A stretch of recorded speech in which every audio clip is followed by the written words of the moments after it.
Hi everyone, my name is Jack, and today we're going to take a look at another horrible case with you. The case of Matthew Winkler, Secrets of a Religious Family. Sometimes the most horrible and unpredictable crimes are committed in seemingly perfect families. Of course, even in the most prosperous unit of society can come crisis, which will be unnoticed by others, but literally poison the lives of all members of the family and eventually lead to tragedy. The Winklers, in the town of Selmer, were considered by many to be a model family. The young pastor, his wife, and their 3 daughters looked happy, had everything they needed for a comfortable life, were healthy and successful, but in a quiet pool, as they say. In this case, many questions remained unanswered because we heard only one version of what happened. And the story itself became the subject of the book, Sex and Murder: Secrets of a Pastor. March 22, 2006. The small town of Selmer, Tennessee, shook the terrible news. A 31-year-old pastor named Matthew Winkler was brutally murdered in his own home, and his wife Mary and their 3 daughters, 8-year-old Patricia, 6-year-old Maria Eliza, and 1-year-old Brianna disappeared without a trace. That day, the preacher of the Church of Christ did not show up for the evening service where he was supposed to attend with his family. This circumstance seemed strange and suspicious, because Matthew was always very responsible and could not miss the planned event without informing anyone. None of the family members also answered the phone, which was even more disturbing. Alarmed community members decided to go to the Winklers' residence to find out what had happened and if they needed help. From the outside, the house looked normal. The windows and doors were intact, and nothing suspicious was visible. Inside, there were lights on in several rooms, and they could hear a television playing quite loudly in one of the rooms. It gave the impression that the owners of the house were busy doing their own thing. The front door was locked, but no one answered the knock. Phone calls also went unanswered, and through the curtained windows, it was impossible to see what was going on inside or if anyone was there. However, even though the whole situation was quite strange, no one was in a hurry to call the police. Instead, a call was made to an elder of the religious community, who advised them to look for a spare key and open the door themselves. It took another hour and a half, and when members of the community were finally able to get inside the house, they found an eerie scene. Everything in the house was in its place. There was no sign of intruders, but the owners were nowhere to be seen either. Everything seemed normal until the visitors looked into the marital bedroom. There on the floor, in a pool of his own blood, lay the pastor's body. There was a huge hole in his back from a gunshot wound. Blood spattered everywhere, and bloody foam dried on his face. By then, the body had already cooled and stiffened. It was obvious that Matthew had been lying there for many hours and had probably been killed in the morning because he was dressed in his pajamas. It was only after this that a call was made to the police. By the time the police arrived, a whole crowd of neighbors, churchgoers, and casual passers-by had gathered in and around the house, interested in what was going on. All of these people had left their fingerprints at the crime scene. They left their fingerprints and shoe prints, erased or trampled possible evidence, greatly complicating the work of investigators. The police took the body for forensic examination and found that the pastor was killed by a single shot in the back, fired from a large caliber weapon. He died a few minutes after the wound, from massive blood loss, unable to call for help. It was simply impossible to establish definitively whether there were any strangers in the house at that time, because the people who had arrived before the police arrived had literally destroyed all traces of them. The picture of the crime was quite strange, and those who could shed any light on what happened disappeared. The fate of the wife and daughters of the murdered man remained unknown. The police assumed that the woman and children could have been kidnapped or also killed. By the way, the family minivan Winklers also disappeared from the garage. A massive search was launched and the state issued a yellow alert. This meant that children were missing and all citizens were asked to be vigilant and assist in the search. But let's break this whole story down from the beginning. Matthew Brian Winkler was born in 1974, November 21st, in the picturesque country town of Henderson, Tennessee, and was the youngest of 3 sons of Dan and Diane Winkler. Our hero and his 2 older brothers, James and Daniel, grew up in a rather conservative Christian family. Their parents were very religious and brought up their sons in strictness and obedience. It is worth noting that Matthew became a minister of the church in the 5th generation. His father, great-uncle Michael, grandfather Wendell, great-grandfather Merlin Winkler, and great-great-grandfather Merlin Paul Winkler Sr. were all preachers of the gospel at one time. The father, to top it all off, ran the local preacher's school and was a man respected and influential in his hometown. In their younger years, the Winkler brothers attended Sunday school and were active in church activities. In addition, Matthew in high school was seriously interested in soccer, and everyone who saw his game on the field noted that he had talent, and he could well become an outstanding athlete of world renown. However, later the young man decided to sacrifice a promising sports career in favor of Bible study and church ministry. Since the preaching activity of the head of the family was associated with frequent travel, his wife and children almost always followed him. Because of this, Matthew changed several schools in his childhood, but the active, communicative, and friendly child quickly made friends and gained authority everywhere. When the boy finished school, his family lived in a small city called Austin, located in the state of Texas. Matthew was a creative person, had a powerful charisma, but here are some outstanding achievements in studies could not boast. After graduating from high school, he entered the college Fried Hardeman and successfully completed it. In parallel, the young man began to try his hand as a pastor under the careful guidance of his father. Matthew was the youth minister of the Central Church of Christ in the city of McMinnville. He was later appointed to the preaching position at the 4th Street Church of Christ in Selmer, Tennessee. Mary Carol Winkler, maiden name Freeman, was born in December 1973 in Geist Township, Tennessee, and was the oldest of 2 daughters to her parents. She was also raised in a deeply religious family with strict rules. The head of the family for many years served as a pastor in the Christian church, where the girl attended Sunday school. A few years later, a second daughter was born to the family and named Patricia. Unfortunately, the girl was born prematurely and had a number of serious health problems, including cerebral palsy, encephalitis, epilepsy, and mental retardation. For many years, the parents did not want to put up with the disappointing diagnoses of the child and desperately tried to treat her, agreeing even to experimental therapy. However, it did not bring any particular improvement. Mary tenderly loved her little sister, always treated her with awe and cared for her as best she could. But in 1987, when 10-year-old Patricia was bathing in the bathtub, her older sister was only a minute away to take something from the bathing accessories, and at that very moment, the girl had another epileptic seizure. When Mary returned to the room, her sister was no longer breathing, and all attempts to resuscitate her had come to nothing. For a 13-year-old girl, it was a huge shock and the first loss in her life. She blamed herself for the tragedy and was on the verge of a nervous breakdown. Teachers who saw the deplorable state of Mary sent her to the school psychologist, working with whom she helped. But her father, learning about what was happening, made a scandal and forbade his daughter to go to these sessions, saying that such problems are discussed only within the family. In fact, the girl never received real moral support from her parents. Mary grew up modest and quite shy. She tried to avoid any conflicts, and after the tragic death of her little sister, she became withdrawn.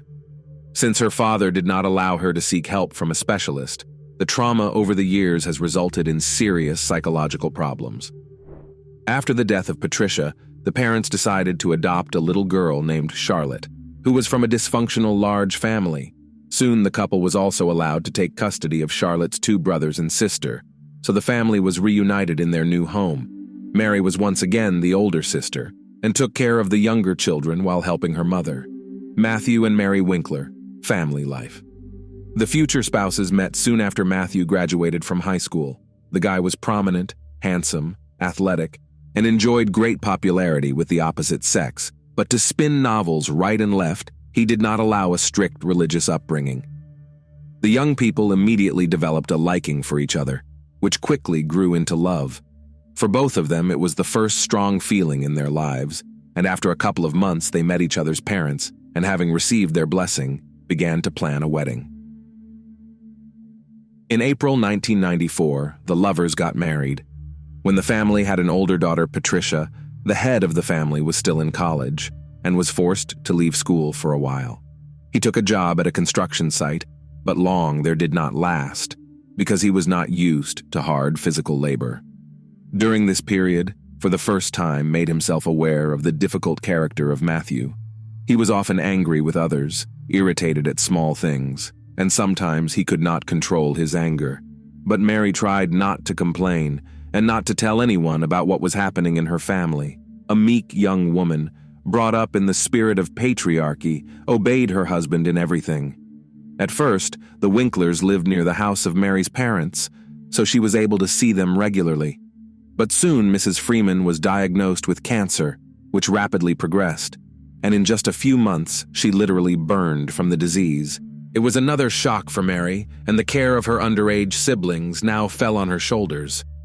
The situation was further complicated by the fact that Mary was pregnant again at that time.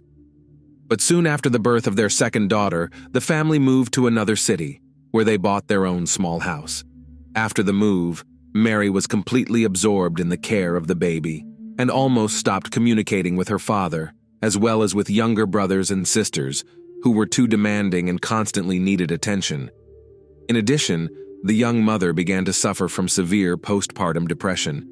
Everyone who was closely acquainted with the family Winkler noted some oddities in the character and behavior of Mary. The young woman was characterized as an introvert and even sociophobic. She did not communicate with anyone. It was difficult for her to make new acquaintances, much less friendships. She suffered from mood swings, was prone to melancholy, and any little thing could bring her to tears. While Matthew was building his career as a pastor, his wife became increasingly withdrawn. The situation became even more complicated when Mary once again became pregnant, and a few months later, she learned that the fetus had died in her womb. Such news strongly shook Mary, who was looking forward to the appearance of this child and very much dreamed of a large, friendly family. Again, to see the long-awaited 2 stripes on the pregnancy test she could only 2 years later, and her happiness was unbounded. This time, Mary hid her pregnancy for a long time, as if afraid of something. She did so until her situation became obvious. Once again, everyone began to talk about Mary's strange behavior and pathological reticence.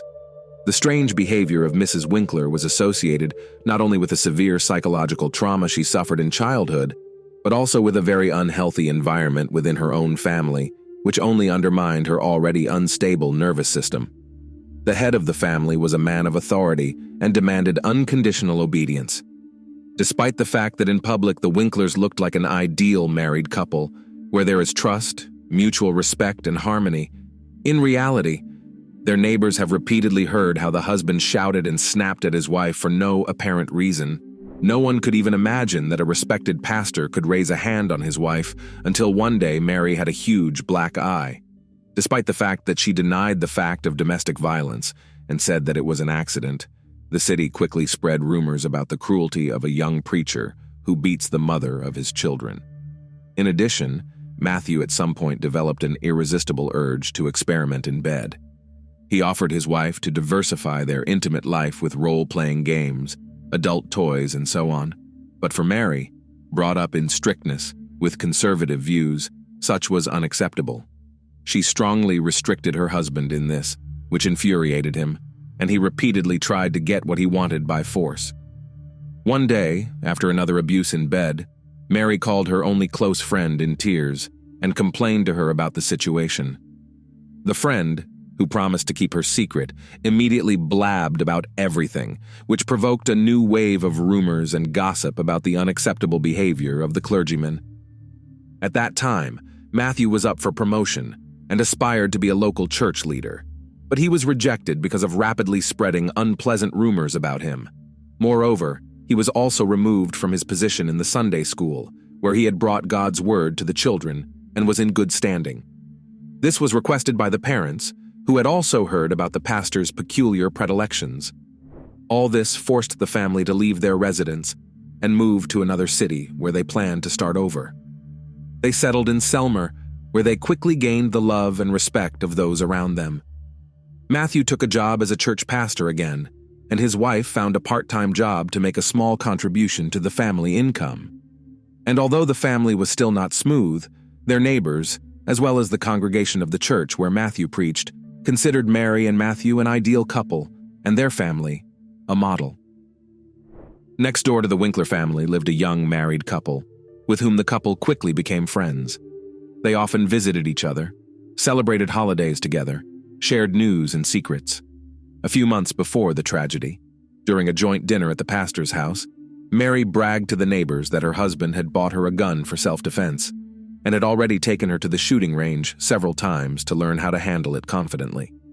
Mary turned out to be quite a capable student, quickly mastered all the subtleties, and accurately shot at targets. Moreover, it turned out that the Winklers already had firearms in the house, which had been purchased by the pastor earlier, also for self-defense.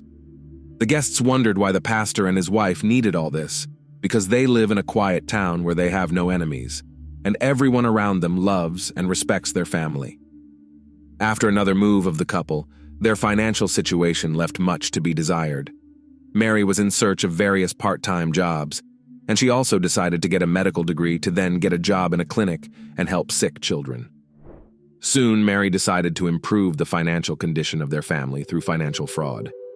She herself later claimed that she did not realize that she was doing something illegal and was going to pay back all the money as soon as she got back on her feet. What Mary was doing is commonly referred to as artificially inflating account balances. Mrs. Winkler also received checks from unspecified sources and then deposited them into a bank account she and her husband owned. She then changed the address of the account so that all communications would be routed there.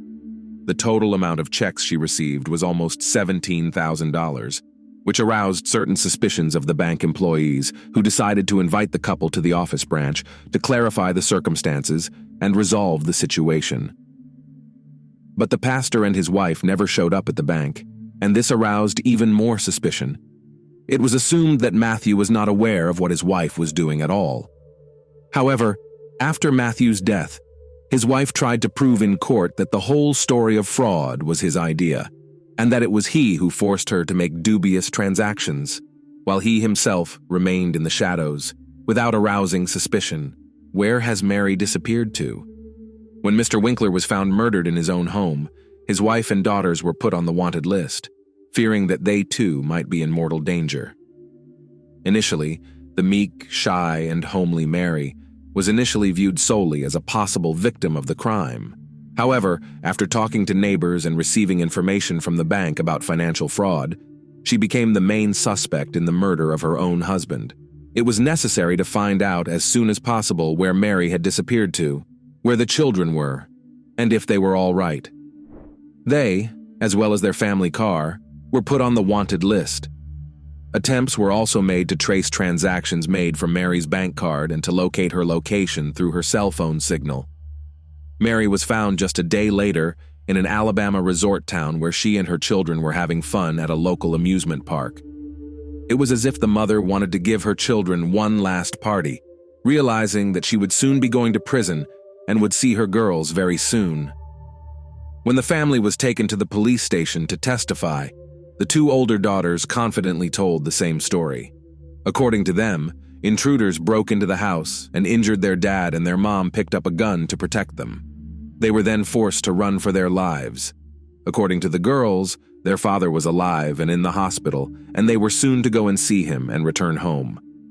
What exactly happened in the house, as it turned out, Patricia and Maria Eliza did not see, and learned about the events from the words of their mother. They only heard a gunshot and glimpsed their father lying on the floor, and then their mother put them in the car, and they drove away. Mary almost immediately began to confess, but she claimed that she could not reconstruct the entire chain of events of that day, referring to the temporary blur. According to her, her spouse had abused her for years, humiliating her and inducing her to forms of intimacy that were unacceptable to her. Mary insisted that it was he who had initiated the financial scam she had perpetrated. Matthew demanded total obedience, easily lost his temper, and once gave the will of his fists. This was confirmed by Matthew's secretary at his previous place of employment. The woman repeatedly witnessed how the pastor insulted his wife, who carefully brought him lunch to church. but he was always dissatisfied with something. The evening before the tragedy, there was another scandal in the family, because of which the spouses went to bed in separate rooms. Mary cried all night, and in the morning she did not realize how in her hands was a shotgun, which her husband kept loaded. She entered Matthew's room and shot him in the back while he was still lying in bed. Matthew collapsed to the floor, bloody foam oozing from his mouth and nose. According to Mary, her husband, while still alive, whispered, "Why?" To which she replied, "I'm sorry, I'm so sorry." Mary then took her daughters and left the house, and her husband, as experts have established, tried to reach for the phone to call for help, but he no longer had the strength to do so. By the way, the weapon of crime was found in the trunk of the car on which Mary left with the children. For what purpose she took it with her, Mrs. Winkler also could not answer. At the trial, the role-playing costumes found in their home were presented as evidence of the pastor's humiliation and moral abuse of his wife. Upon seeing them, Mary turned pale and then became hysterical. Despite the fact that she confused her testimony and told several different versions of what happened, the court agreed that she was the victim of a domestic tyrant, and the murder was the result of years of anger, resentment, and pain. However, this did not absolve Mary of responsibility for what she had done. In April 2007, the court delivered its final verdict in this complicated and confusing case. Mrs. Winkler was found guilty of involuntary manslaughter, but her mental state raised many questions. It was originally expected that the young woman would be sent to prison for at least 6 years, but in the end, she was given a sentence of less than 1 year. She spent 2 months of that sentence in a psychiatric hospital, where experts were trying to determine whether she could regain custody of her children upon release. In the summer of 2008, Mary was given sole custody of her daughters, who all this time lived with their paternal grandparents. Matthew's parents were extremely upset by this circumstance. They believed that their daughter-in-law had deliberately killed their son and suffered virtually no punishment for it, and now their granddaughters were given full custody of her. However, all their numerous attempts to file appeals had failed. As for the fraud case, it never went to trial. The bank never filed formal charges, and the whole story was dropped. Thanks for watching, guys. Jack's been with you. Subscribe to the channel. There's a lot of shocking stories ahead.